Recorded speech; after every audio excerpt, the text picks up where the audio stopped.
Hello and welcome to Brew Tapcast. I am Tap here for another Flesh and Blood Monarch spoiler video. So this is day 2, Tuesday the 13th. We have a fresh new set of 9 cards from Monarch. Again, this is a Flesh and Blood Monarch spoiler video. So we are going to not spend too much time digging into anything other than the new cards. I do want to say, if you are interested in looking at yesterday's spoilers, go ahead and check out the link below. We had a little analysis and show off of that, and well, the art that they had previewed over the weekend. But without any further ado, let's jump into the actual cards. All right, just as we saw yesterday, we have a list of the people who are able to spoil these cards right on the website. So go ahead and check them out. Definitely big shout out to all the creators as well as sites and things that are able to get these preview cards and able to reveal them all to us. So awesome stuff. So let's just jump right into the cards. So our first set of cards, we actually saw the first heroes of this set. So we have Levia Shadowborn Abomination. So we have both the young and the old or adult, hero. So it says, so Levia is actually the first one, then Levia, the Shadowborn Abomination, is the adult. So Shadow Brute hero. So again, Legend Story Studios, James White dropped the knowledge on us that we were dealing with flavors of different, or talents. I sort of think of them as flavors, as these different ways to augment heroes that we have depending upon where they are from. So we have, this is our first example of talents, or again, I like to call them flavors. So this is a Shadow Brute hero. So again, we have brutes, we have shadow things, and this particular combination is a Shadow Brute. So this is a brute that is from the demonastery or the demonastery or whatever we want to call it. So it's got that kind of frame from that area, but it is a brute, and it's a, it's still flavorfully a brute as well. So it's got stuff to do with discarding and random or 6 power. So a lot of the cards in the Shadow Brute cards are going to have discard at random, that sort of stuff. And this one talks about 6 or more. So that high power, high bashing thing is what makes it a brute. The Banish Zone and the Blood Debt is what makes it a Shadow flavored or Shadow talented brute. So overall, pretty neat.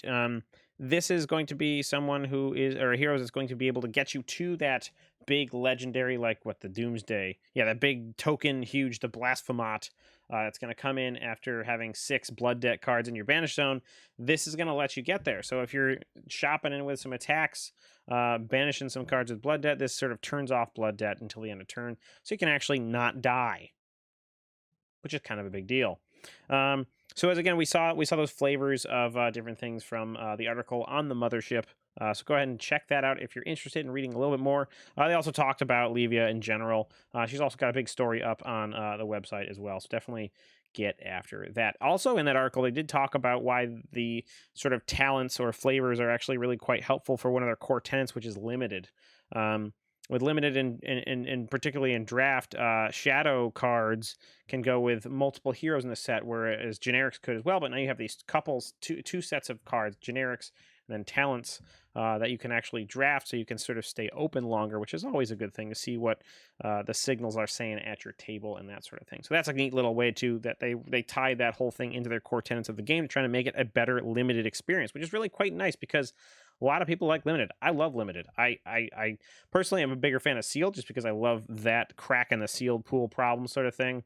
But draft is also extremely exciting and definitely enjoy doing that. So glad that they're wrapping that in and showing that that is important. That's something that doesn't seem the case in a lot of other card games. So, all right. So, yeah. So we talked about that. That was from The Real Brad. That's where we got that those spoiler cards from. So let's get on to the next one. So the Fab website itself had a couple cards come up. So they had 3 cards spoiled today. The first one we're going to talk about is Endless Maw. So this is a 3-cost, 6 power brute attack action. We don't know if there's multiple colors. There's probably multiple colors. So maybe the yellow and blue will be 5 and 4, or maybe the buff that we see down here will also be the one that's changing. So as an additional cost to play Endless Maw, banish 3 random cards from your graveyard. If a card with 6 or more power was banished this way, Endless Maw gains +3 So it could be coming in for 9. So also has blood debt and blocks 4/3. So this is kind of a big deal. We see Spinal Crush, a Guardian card, come in for 9 damage, but cost of 5. And that second card is often kind of a big player. This one, theoretically, if you're playing any blues, you can actually just pitch a single card of this, which makes it a little bit more, flexible. If there's any way to sort of give things go again, it can be swing with a club as well, so it can actually be pretty powerful. I definitely see this being useful. And then again, normal brute things with the 6 power being that key character, and then blood debt being a shadow action. And I love this meaty, sort of muscly, toothy claw eyeball vein border is so goofy and gruesome and awesome. So that's really cool to see that new art frame there. So yeah, I think it's really nice. The only thing I'm worried about is like banishing 3 cards at random from your graveyard. Like, there's no reason why you don't expect to draw this in your opening hand. Like, maybe this is more of a limited card. I could see it in different formats. But like, you're gonna have to have a lot of graveyard. Like, that's the thing, is you're gonna need to stock your graveyard with stuff and keep filling it, because this is not cheap. Getting 3 cards banished into your banish zone is you're gonna run out of cards pretty quickly if you do this multiple times turn, or each turn anyway. So definitely can see that being a little bit of a problem. But second card spoiled by the Mothership website was Shadow of Blasphemat, or Blasphemet. 2 cost majestic Shadow Brute action. Pitches for 1, so it's a red. Draw a card, then discard a card at random. If a card with 6 or more power is discarded this way, search your deck for a card with blood debt, banish it, shuffle your deck, and then it also has a blood debt. So think of this as in other card games like Magic, it's like in Tombs, like you're literally stocking your graveyard, or in this case your banish zone, for a big thing. So again, if you're looking for that Doomsday, it's a legendary card, you really want to get that Blasphemot out to just like wreck your opponent, right? Well, you need to have 6 cards with blood debt banished in there. So you're gonna have to banish a lot of cards. So this card can go fetch up the Doomsday and put it in the banish zone, or it can just fetch up other. Well, I guess actually, sorry, I don't think Doomsday has blood debt, so I apologize. But this is a way to feed for those cards. So again, it's just trying to stock your banish zone or stock your graveyard with stuff. This is the kind of card you're going to need. You're going to be able to discard stuff, so that's really quite nice. Is you're able to actually feed your graveyard with the discard, which feeds into this whole thing. But then this also goes in your graveyard, and you get something to blood debt. So you're feeding your graveyard, feeding your banish zone, and progressing your game plan. So by smacking in for 6, it's also, not only is it a functional card, it's also an attack card. Really quite powerful. All right, next one on the last one on the major site here, we have pulping. So again, in that article, James White did write about having Brute cards in this set. So Brute is one of the heroes in the set. So we are going to be getting some actual just Brute cards. So not only Shadow Brute, but also Brute generics as well. So we have pulping, red, pitch, 2 cost, 6 power, rare. I assume there'll be other colors here. Draw a card, then discard a card at random.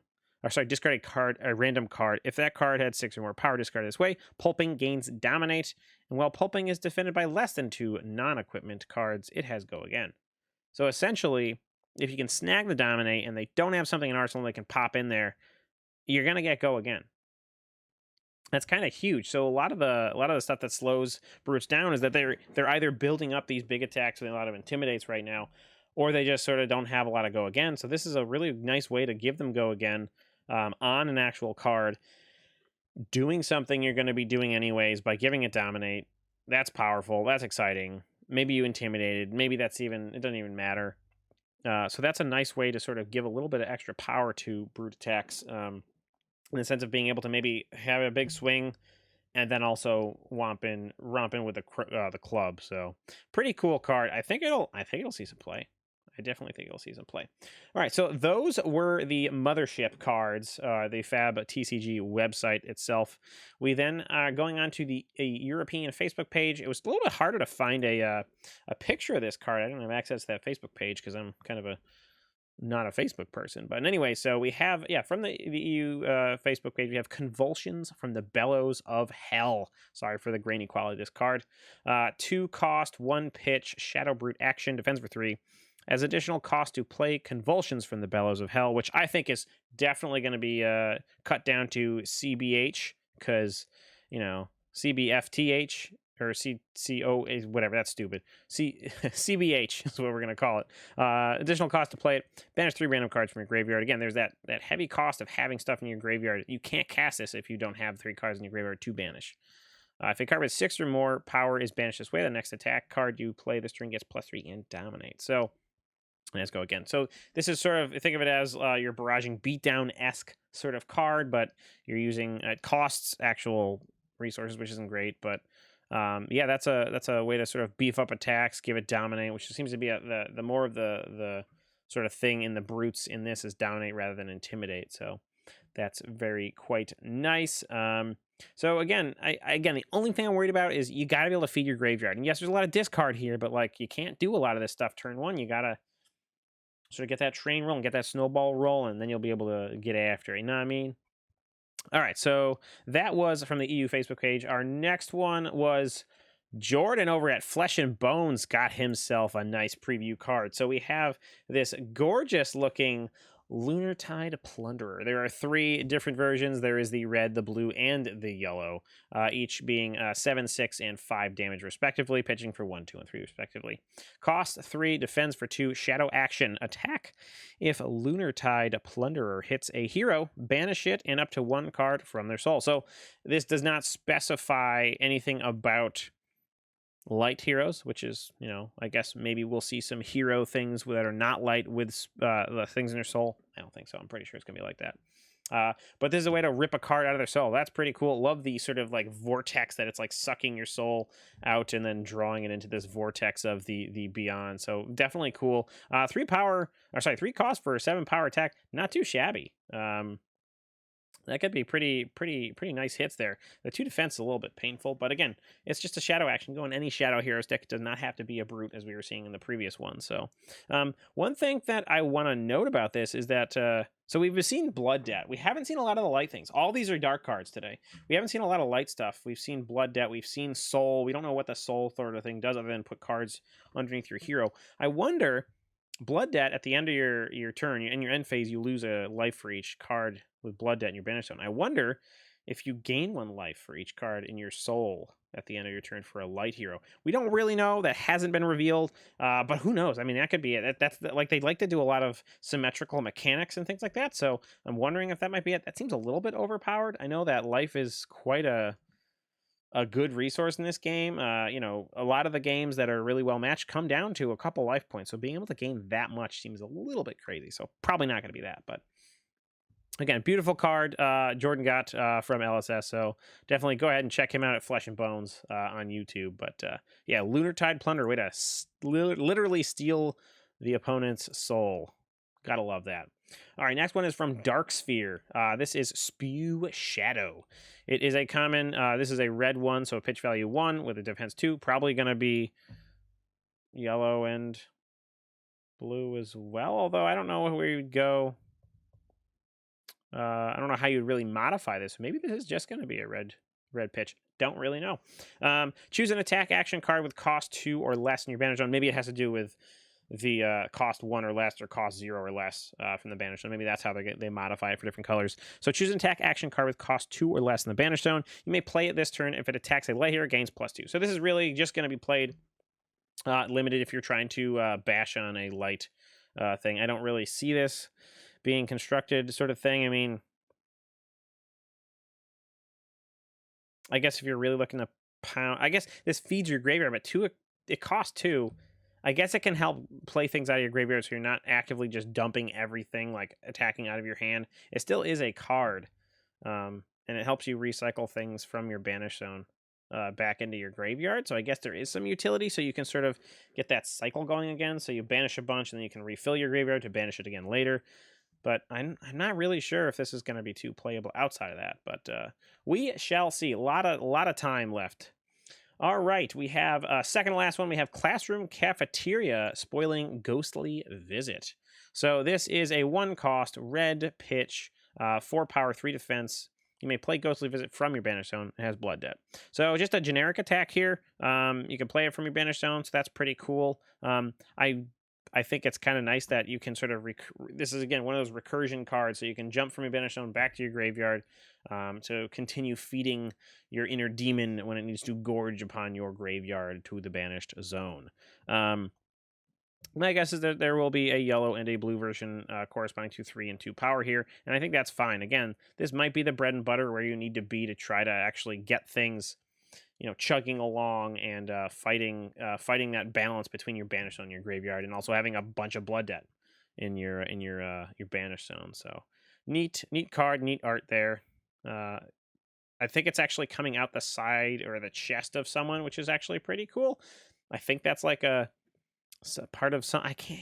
It's really hard to tell. I almost thought this was a part of person, like they're like a chess piece or something like that. But maybe it's just like, I don't know, a piece of something on a wall. Who knows? I can't really tell. All right, last one is Bronson. So Bronson's Blood, YouTube guy, definitely a big community player there. Loves to talk to people, loves to look at the art, talk about the art. So he went to some very deep depths on his card, Rally the Rear Guard, on his channel. So definitely go check that out if you're looking for a nice, like, digging into even the words used to name the card. It was a very cool analysis. Definitely like that he took everything he could about the card and he talked about it and explained it. So that was really neat. So definitely check out his video about that. So Rally the Rear Guard, 2 cost, red pitch, 6 power, 2 defense. My guess is there will be other colors. This is a common, so you might have, I don't know if it's the instant part that's going to go up or the attack that's going to go down. Probably the attack that's going to go down. But I really like this card. It's neat. It's a 2 power, 2 cost, 6 power card, but it's got a interesting ability. So it says once per turn instant, discard a card, Rally the Rear Guard gains +3. Activate this ability only while Rally the Red Guard is defending. So what's really cool about that is it sort of is a modal sort of thing. It's like you have a built-in reaction in that, and I think that's really cool. So like we don't have a lot of like multi-purpose or like dual cards in that regard. Like Flick Flack is one of that's a similar vein that you have a bonus other than what's written on a card based on the game state. This isn't really based on the game state, but it's something you can actually do. So this is like really helps to like make your opponent have it. So like if you're blocking for something, like, cool, I'll block for 2. Like, oh, well, I got a Kodachi, maybe I want to like raise a reflex or something like that. Well, I have the ability to bump this to 5, so like try me, I'm going to make you have it. Like this way you can sort of save resources, or, and again, as Bronson pointed this out, you can pitch cards that don't have a defense value into this too, or dump cards that don't have a defense value. So like potions, things like that, mech items, not that you probably play this in a mech deck, but mech items, stuff like that, like when you can't actually do anything with them in your hand, they just are only playable or pitchable. This is a way to sort of get rid of those, harvest those into a place. I guess it brings the penalty of having those down pretty nicely, or it just helps you with like people trying to get you with different effects, stuff like that. So I think it's a really cool card. So that was the last of our spoiler cards for Wednesday. I keep saying that, Tuesday the 13th of April. So looking for more tonight, which is tomorrow in New Zealand. So looking to dig into those very soon. But yeah, that wraps up day 2 of the spoiler. I hope you guys liked the analysis. Just a little bit of analysis. We don't want to go too deep. We don't have the whole set, so it's hard to know. And we kept going back to that, like, well, are we going to feed our graveyard enough? Is blood deck going to really be a problem? We don't really know any of that stuff yet. So hopefully we will soon. But I hope you enjoyed the analysis and just this sort of rundown of what we saw today. Was I way off base? Did I miss anything? Let me know in the comments. Otherwise, hope to see you again tomorrow for day 3 of the spoilers. I'm ready to see more. Totally ready to see more. Really jazzed in this set. So this is Tap for Brew Tap Cast saying goodbye and cheers.